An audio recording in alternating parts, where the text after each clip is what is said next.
Good morning to all of you. स्वागत करता हूं आपका अपना यूट्यूब चैनल मैथ अड्डा सारण में। चलिए मैं हाजिर हो गया एक नया सेशन लेके, इसके झा सर का साइंस का प्रैक्टिस सेट 58 लेके। अभी तक आपने हमारा प्रैक्टिस सेट 57 तक नहीं देखा है तो इसका प्लेलिस्ट बना हुआ है इसके झा रेलवे साइंस प्रैक्टिस के नाम से, आप वहां से जाके देख सकते हैं। अगर आप हमारे चैनल पर नए हैं तो चैनल को सब्सक्राइब कर लें और वीडियो को अंत तक देखें ताकि आपको इसका फ़ायदा मिल सके, और बेल आइकन को ज़रूर दबा लें ताकि हम कोई भी वीडियो अपलोड करें उसका सीधे नोटिफिकेशन आप तक पहुंचे और आप वो वीडियो देख सकें। और अभी तक टेलीग्राम चैनल से भी अगर आप नहीं जुड़े हैं तो लिंक आपको डिस्क्रिप्शन में मिल जाएगा, आप वहां से जुड़ जाइए। इन सभी का PDF मैं अपने टेलीग्राम चैनल पे डाल देता हूं ताकि आपको रिवीजन करने में आसानी होगी।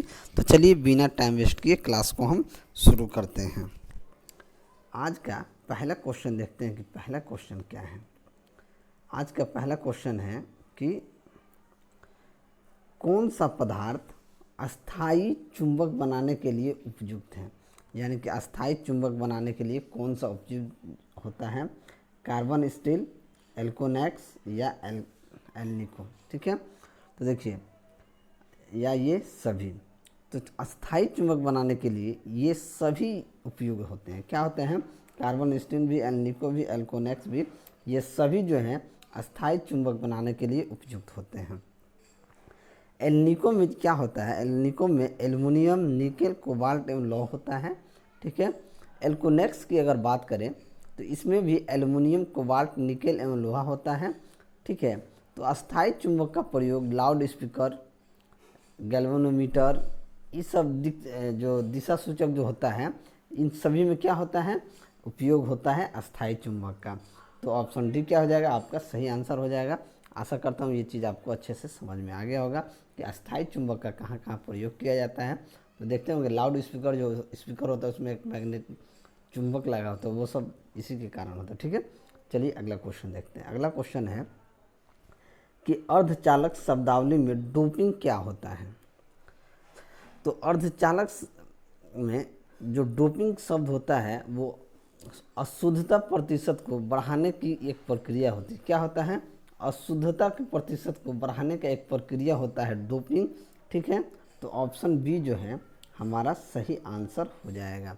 ठीक है, देखिए शुद्ध अर्धचालक में क्या होता है? अशुद्धि मिलाने की प्रक्रिया को क्या कहते हैं? डोपिंग कहते हैं। मान लीजिए शुद्ध एक अर्धचालक है, उसमें अशुद्धि मिला देंगे, यानी कि अशुद्धि मिला देंगे, उसी को हम लोग डोपिंग कहते हैं। ठीक है, और एक और चीज़ यहाँ पे जान लीजिए कि अशुद्ध अर्धचालक की चालकता जो होती है शुद्ध अर्धचालक से कहीं अधिक होती है। ठीक है, और अर्धचालक जो होते हैं सहसंयोजी बंधन बनाते हैं। ठीक है, चलिए आशा करता हूँ ये चीज़ आपको समझ में आ गया होगा। अगला क्वेश्चन देखते हैं कि एक वस्तु को ऊपर की ओर फेंका जाता है, यह 100 मीटर की ऊंचाई तक जाती है और फिर फेंकने वाले के पास वापस आ जाती है, तो क्या होता है? वस्तु का वास्तविक विस्थापन 50 मीटर, वस्तु द्वारा तय की कुल दूरी 0, या वस्तु का वास्तविक विस्थापन 100 मीटर, या वस्तु का वास्तविक विस्थापन 0 होगा। देखिए मान लीजिए, देखिए हम यहाँ खड़े हैं। ठीक है, यहाँ देखिए यहाँ खड़े हैं, वस्तु को हम फेंकें, वस्तु गया 100 मीटर। ठीक है, अब वस्तु मेरे ही पास आ गया, तो विस्थापन उसका क्या हुआ? विस्थापन कुछ हुआ। अगर हम यहाँ फेंकते और ये या आके यहाँ गिरता तो ये विस्थापन होता, लेकिन जहाँ से गया वहीं आ गया तो क्या हो जाएगा? इसका विस्थापन 0 हो जाएगा। तो ऑप्शन डी क्या हो जाएगा? आपका सही आंसर हो जाएगा। कभी भी अगर वस्तु के आरंभिक बिंदु एवं अंतिम बिंदु क्या होता है, अगर समान हो जाए तो वैसी स्थिति में क्या होता है? विस्थापन का मान 0 होता है। ठीक है, वेग बराबर क्या होता है? विस्थापन बट्टा समय। ठीक है, चलिए अगला क्वेश्चन देखते हैं। चलिए अगला क्वेश्चन देखते हैं। अगला क्वेश्चन है कि निम्न में से कौन सा घर्षण बल के बारे में सही नहीं है, यानी घर्षण बल के बारे में कौन सा सही नहीं है कि घर्षण वह बल होता है जो संपर्क में दो सतहों के सापेक्ष गति का विरोध करता है, या वह घर्षण बल जो किसी सतह पर चलने या फिसलने का कार्य करता है, यह स्लाइडिंग घर्षण कहलाता है, या आपका मशीनों में घर्षण ऊर्जा का अपव्यय और टूट फूट का कारण है।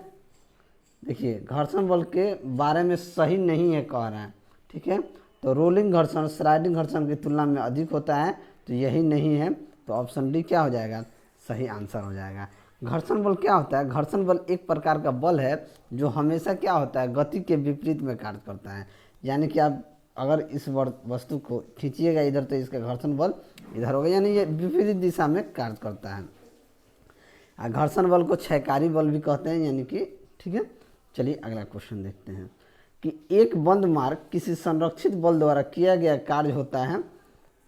एक बंद मार्ग पर अगर संरक्षित बल द्वारा किया गया कार्य क्या होता है? न्यूनतम होता है। तो ऑप्शन बी क्या हो जाएगा? आपका सही आंसर हो जाएगा। जैसे अगर इसका स्थितिज ऊर्जा के कुछ उदाहरण होते हैं, तना हुआ धनुष या स्प्रिंग, दबा हुआ गद्दा, छत से लटका हुआ पंखा, ये सब। ठीक है, चलिए अगला क्वेश्चन देखते हैं। थोड़ा सा इसको और छोटा करना पड़ेगा। चलिए अगला क्वेश्चन है कि निम्नलिखित में से कौन सा कथन गलत है? गलत कथन पूछ रहा है कि चंद्रमा पर जी का मान पृथ्वी पर जी के मान के बराबर होता है। नहीं, कथन गलत है। क्या कहता है? चंद्रमा पर जी का मान पृथ्वी के जी के मान के बराबर होता है। एक दूसरे से 1 मीटर की दूरी पर रखी हुई दो वस्तुओं जिनके द्रव्यमान 2 किलोग्राम और 2 किलोग्राम है के बीच लागू होने वाले गुरुत्वाकर्षण बल 26.68 और 10⁻11 न्यूटन है। न्यूटन के गुरुत्वाकर्षण का नियम प्रयोगशाला में ही मान्य है। बल दो वस्तुओं के बीच की दूरी के वर्ग के बीच का अनुमानित पाता है। देखिए, न्यूटन के गुरुत्वाकर्षण का जो नियम होता है वो केवल प्रयोगशाला में ही मान्य है, यही गलत है। क्या आ जाएगा? ये प्रयोगशाला में मान्य नहीं है, बाहर भी मान्य है। तो ऑप्शन सी क्या हो जाएगा? आपका सही आंसर हो जाएगा। गुरुत्वाकर्षण बल एक दुर्बल प्रकृति का बल होता है। ठीक है, यह प्राकृतिक में पाए जाने वाले बलों में सबसे दुर्बल होता है। ठीक है, यह सदैव क्या हो सकता है? आकर्षित प्रकृति का होता है। ठीक है, चलिए अगला क्वेश्चन देखते हैं।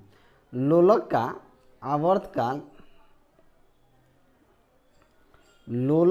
आवर्तकाल निर्भर करता है। तो लोलक का आवर्तकाल किस पे निर्भर करता है?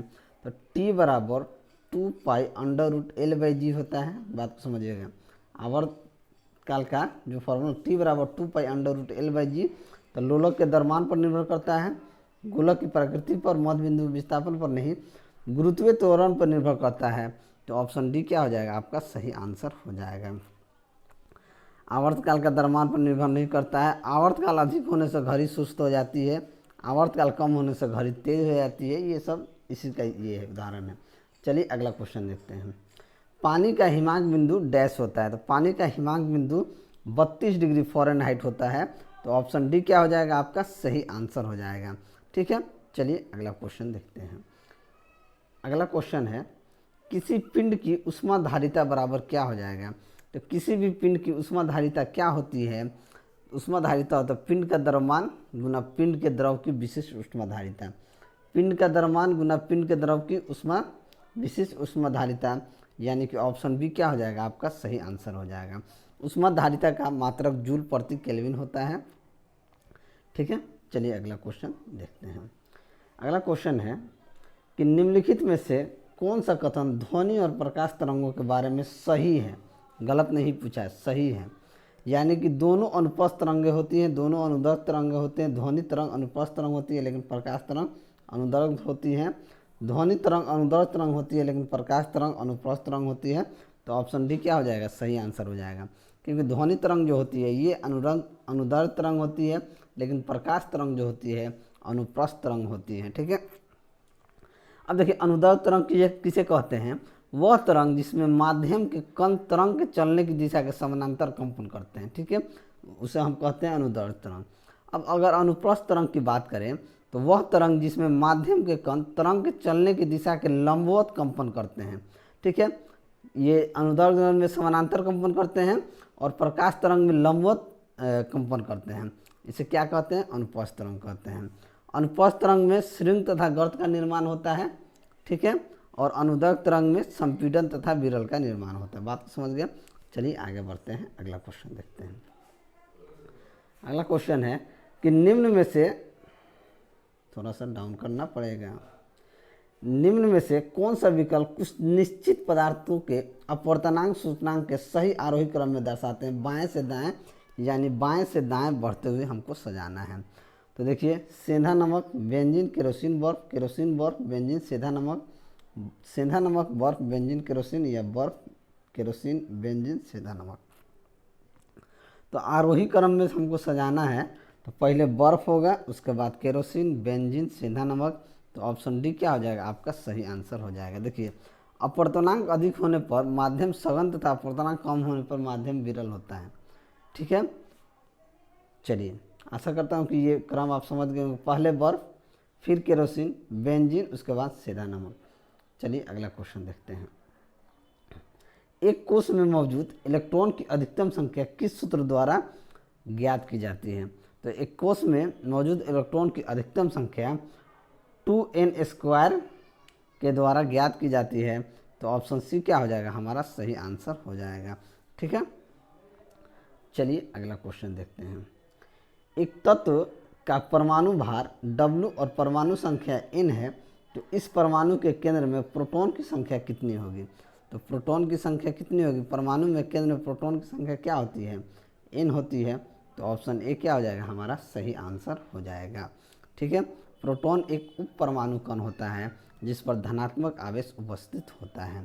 ठीक है, और किसी तत्व में उपस्थित प्रोटॉन की संख्या को ही उस तत्व की परमाणु संख्या कहते हैं। ठीक है, अगला क्वेश्चन देखते हैं कि H2O2 में O की ऑक्सीकरण संख्या कितनी है? तो H2O2 में O की ऑक्सीजन नंबर कितना है? तो ये हो जाएगा H2 का 1 × 2 + 2x = 0। तो 2x बराबर क्या हो जाएगा माइनस का 2, तो x बराबर क्या हो जाएगा -1। तो ऑप्शन बी क्या हो जाएगा आपका सही आंसर हो जाएगा। ठीक है, चलिए अगला क्वेश्चन देखते हैं कि शुष्क लिटमस पेपर पर शुष्क HCl गैस की क्रिया की क्या क्रिया होती है? तो शुष्क लिटमस पेपर पर शुष्क HCl गैस की क्रिया क्या होती है?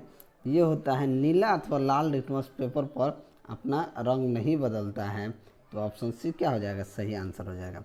यानी जो HCl है वो नीला अथवा लाल लिटमस पेपर पर अपना रंग नहीं बदलता है। ठीक है, देखिए शुष्क हाइड्रोक्लोरिक गैस शुष्क लिटमस पत्र के रंग को नहीं बदलते क्योंकि इसमें हाइड्रोजन आयन अनुपस्थित रहता है, इसलिए उसके रंग को नहीं बदलता है।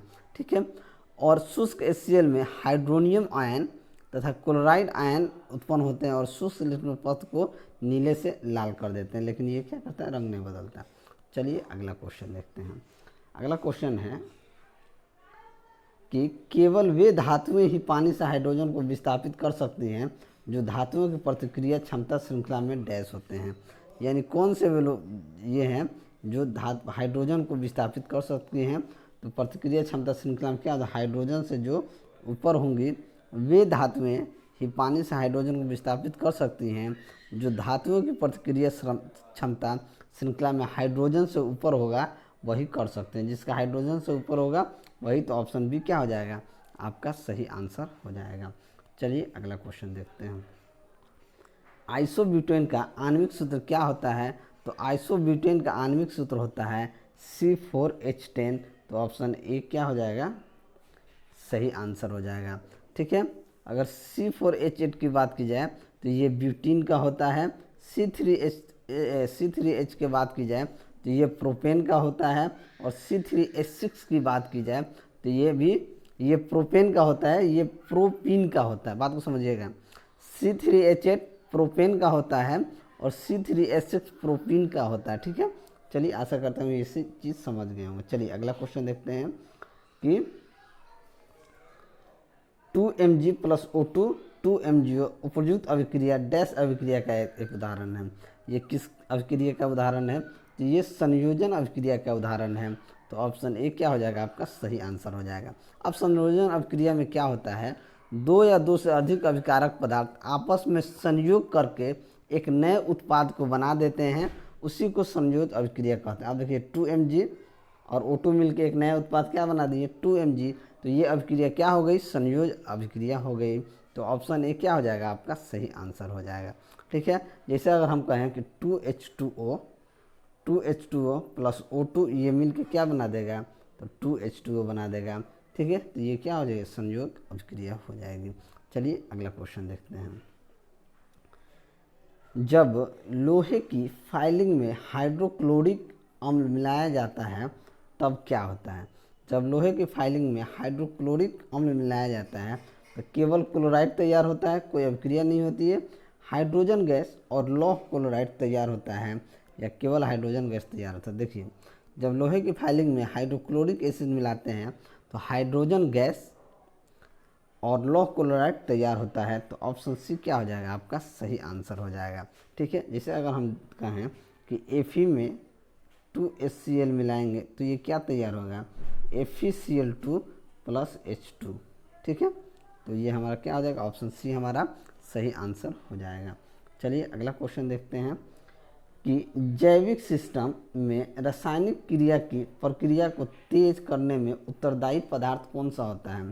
तो उत्तरदायी पदार्थ जो होता है वो क्या होता है, बैक्टीरिया, DNA, एंजाइम या प्रोटीन्स। तो ये एंजाइम होता है, तो ऑप्शन सी क्या हो जाएगा, सही आंसर हो जाएगा। एंजाइम प्रोटीन के बना होता है। ठीक है, चलिए अगला क्वेश्चन देखते हैं। एक व्यक्ति अपने भोजन में प्रोटीन को ज़्यादा मात्रा में लेता है तो वह अधिकांशतः उत्सर्जित करेगा amino acid, ammonia, urea, uric acid. तो वो क्या करता है, जब ज़्यादा प्रोटीन लेगा तो वो क्या करेगा, यूरिया को उत्सर्जित करेगा। तो ऑप्शन बी क्या हो जाएगा, आपका सही आंसर हो जाएगा। चलिए अगला क्वेश्चन देखते हैं। हमारे मस्तिष्क में ताप नियंत्रण केंद्र कौन होता है। तो हमारे मस्तिष्क में जो ताप नियंत्रण होता है वो होता है हाइपोथैलेमस। क्या होता है, हाइपोथैलेमस जो होता है ये हमारे मस्तिष्क का ताप नियंत्रण केंद्र है। तो ऑप्शन ए क्या हो जाएगा, हमारा सही आंसर हो जाएगा। अगला क्वेश्चन देखते हैं। एक मादा युग्मक में डैश क्रोमोसोम होते हैं। तो मादा युग्मक में 23 जोड़ा क्या होते हैं, गुणसूत्र होते हैं। तो ऑप्शन बी क्या हो जाएगा, आपका सही आंसर हो जाएगा। ठीक है, और एक नर युग्मक में भी, मादा में भी 23 होते हैं, नर में भी 23 होते हैं। ठीक है, चलिए अगला क्वेश्चन देखते हैं कि पौधों के विभिन्न अंग वनस्पतियों और जैविक अपशिष्ट कहलाते हैं जीवाश्म ईंधन, परमाणु ऊर्जा, बायोमास या सौर ऊर्जा। तो पौधों के विभिन्न अंग वनस्पतियों और जैविक अपशिष्ट कहलाते हैं बायोमास। तो ऑप्शन सी क्या हो जाएगा, आपका सही आंसर हो जाएगा। ठीक है, बायोमास ऊर्जा का एक स्रोत होता है। बायोमास को सीधे जलाकर इस्तेमाल किया जाता है या इनको विभिन्न प्रकार के जैव ईंधन में परिवर्तित करने के बाद इस्तेमाल किया जाता है। जैसे धान के भूसा, गन्ना की खोई, ये सब सारे क्या होते हैं, बायोमास होते हैं। चलिए अगला क्वेश्चन देखते हैं कि अवकाशोत्तक डैश के बीच एक पूरक उत्तक फिलर टिश्यू का काम करता है। तो वो कौन काम करता है, तो त्वचा और मांसपेशियों। तो ऑप्शन ए क्या हो जाएगा, आपका सही आंसर हो जाएगा, ये फिलर उत्तक का काम करता है। ठीक है, चलिए अगर मेरा वीडियो आपको अच्छा लगा हो तो वीडियो को लाइक करें, दोस्तों में शेयर करें। अगर आप हमारे चैनल पर नए हैं तो चैनल को सब्सक्राइब करें। मैं ऐसे ही वीडियो लेकर आपके सामने हाजिर होता रहूँगा। चलिए मिलते हैं अगले वीडियो में, तब तक के लिए जय हिंद।